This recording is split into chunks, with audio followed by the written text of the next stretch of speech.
Let me tell you about a composition lesson that I had over 30 years ago that still impacts how I compose music today. Hello, I'm David Lane. I'm a composer and a pianist, and I like to help other composers and pianists like yourself build techniques that will help you with your craft. So a little over 30 years ago, I was in college. I was in my composition lesson and I was showing him my setting of Psalm 12. I was in the midst of my very first song cycle for solo voice and piano. Well, much like the other three psalms that I ended up setting in that cycle, the text is one that is quite full of antagonism in a way. It's one of those, why are you doing this to me type of psalms. And the last sentence of Psalm 12 is the wicked walk on every side when the vilest of men are exalted. Now, I was still a fairly new composer and I had not done really anything that wasn't very tonal. But I thought that I could handle the needs of this text to bring out the anguish, and I decided to do so by putting two chords together that were tritone apart. Keeping the anchoring melody note of a G in the bass, I decided to do a G chord and a D flat chord, and alternate back and forth until the very end.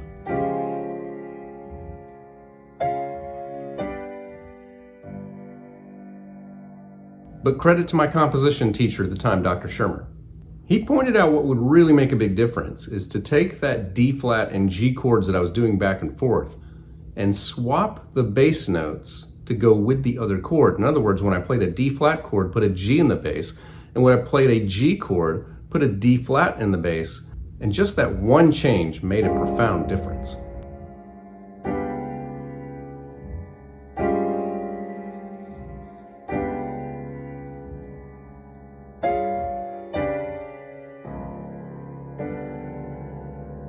So what made that such a difference?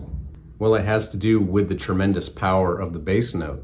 Look what happens if I stack the keyboard from low to high with C, E, G, the notes that make up a C chord, and I'm going to have C, E, G all over the piano, and at the very bottom, I'm going to do a single F sharp.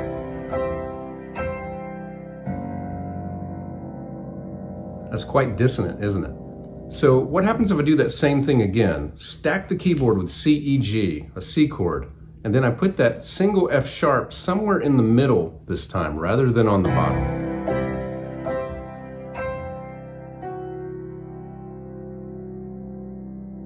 It's not nearly as dissonant when that F sharp isn't on the bottom, but it's so dissonant when it is on the bottom. So let's look at why. Before we look at why the F sharp matters, let's talk about the Hanson method of analysis for determining chords that are not easily recognizable as major, minor, augmented, diminished, or some other term that we can give to them, something like this F sharp C, E, G.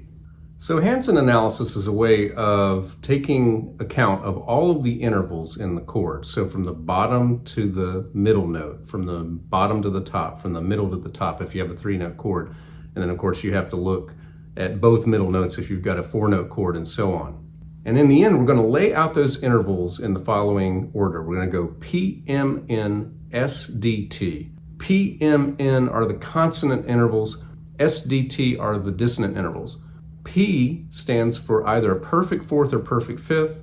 M stands for a major third or minor sixth. N stands for minor third or major sixth. And that's your consonant intervals. S stands for major second, minor seventh. D stands for minor second or major seventh. And T stands for the tritone. Those are your dissonant intervals. So you tally up the intervals, and you can also determine the consonance-dissonance ratio, which gives you one measurement of how dissonant or consonant a chord actually is. So F sharp C, E, G is quite interesting when we take those 4 notes together, because you have 6 intervals and you have 1 of each kind I just said. The C to G is a perfect fifth, that's a P. The C to E is a major third, that's an M. The E to G is a minor third, that's an N. The F sharp to E is a minor seventh, that is an S. The F sharp to G is a minor ninth or a minor second, that is a D. And then the F sharp to C is a tritone. Okay, you might be thinking, okay, so it's 3 consonances and 3 dissonances when you put F sharp, C, E, G together, but why does it sound so different when the F sharp is on the bottom of the chord rather than some other position within the chord? And so we get to what Hanson analysis and other types of analysis don't really adequately cover, and that is the power of the bass note. What do C major and C minor chords have in common?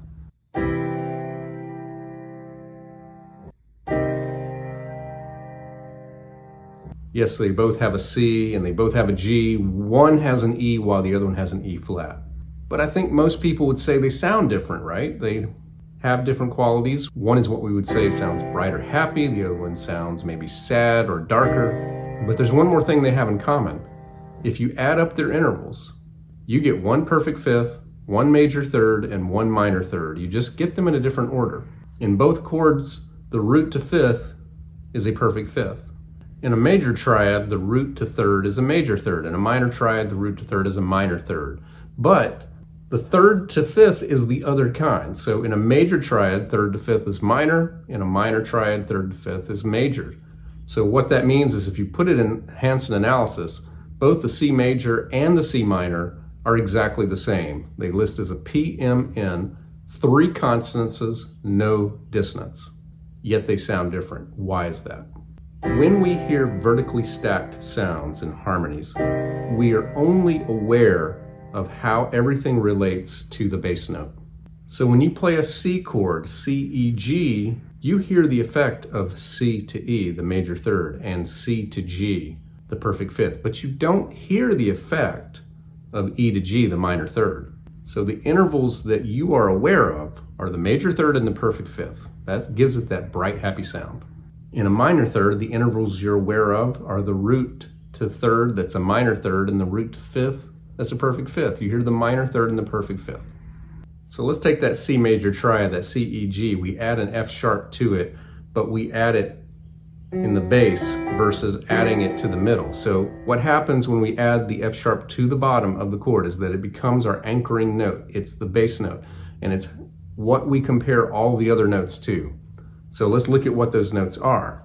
As a reminder, this group of 4 notes is balanced in the Hanson analysis. It has one of each letter. It's 3 consonances and 3 dissonances. But which intervals do we actually hear? So if we bring this into a closed position that puts the notes as near each other as possible, so we get F sharp followed by C, followed by E, followed by G. F sharp to C is a tritone. F sharp to E is a minor seventh. F sharp to G is an octave plus a minor second. That would list as the intervals we hear as SDT, 0 consonances, 3 dissonances. The perfect fifth, major third, and minor third that's found among C, E, G without including the F sharp, we don't hear the effect of it because we only hear how everything compares to the F sharp. Now, contrast that when you put the F sharp somewhere else, and we'll just put it in the middle between the E and the G. So C, E, F sharp, G going from left to right. So now C is the lowest note of this chord, and we will hear everything in relation to that. C to E, major third. C to F sharp, tritone. That's what gives it that bite. And then C to G is a perfect fifth. So you have a Hanson analysis of PMT, perfect fifth, major third, tritone, 2 consonances that are very high, very bright, and that 1 biting dissonance. That's a big difference between having no consonances that you're aware of and 3 dissonances. So when my composition teacher gave me that brilliant idea of switching the G and D flat to go with the opposite chord, I not only had that horizontal distance of the tritone related chords going from G to D flat,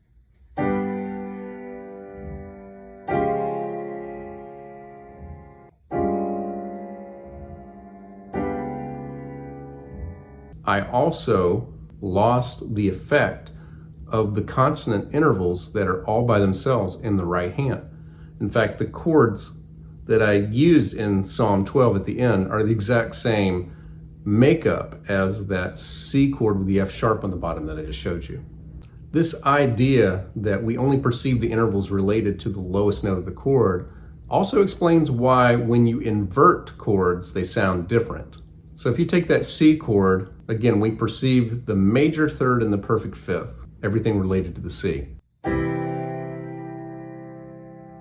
If we go to first inversion, From left to right, it's E, G, C. We have a minor third and a minor sixth. That makes this more of a darker sound than it does in root position. This is why a lot of people, when they're getting started with ear training, you play a major triad in first inversion and they might guess that it's minor. Makes sense. They're hearing a minor third and a minor sixth. Although yes, a minor sixth is an inverted major third. And then if you take second inversion, from left to right, it's G, C, E. You have a perfect fourth, which is not quite as stable as a perfect fifth, but it's still a nice neutral interval. And then you have G to E, which is a major sixth, but again, that's an inverted minor third. So both of these have qualities that make it something that you can learn to recognize fairly easily that this is a major triad, but it's not the same as when it's in root position.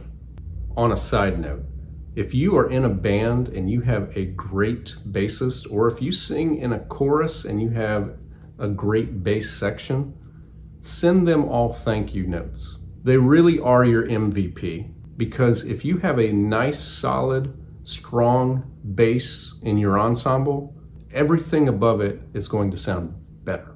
Feel free to comment below on this video, to share this with a friend, and make sure you hit the like and subscribe if you haven't already. Understanding the bass note gives you ultimate power over consonance and dissonance when you are creating your own music. And by the way, if you want to understand how to choose chords or just get some more ideas than you've had already, check out this video that I have for you right here.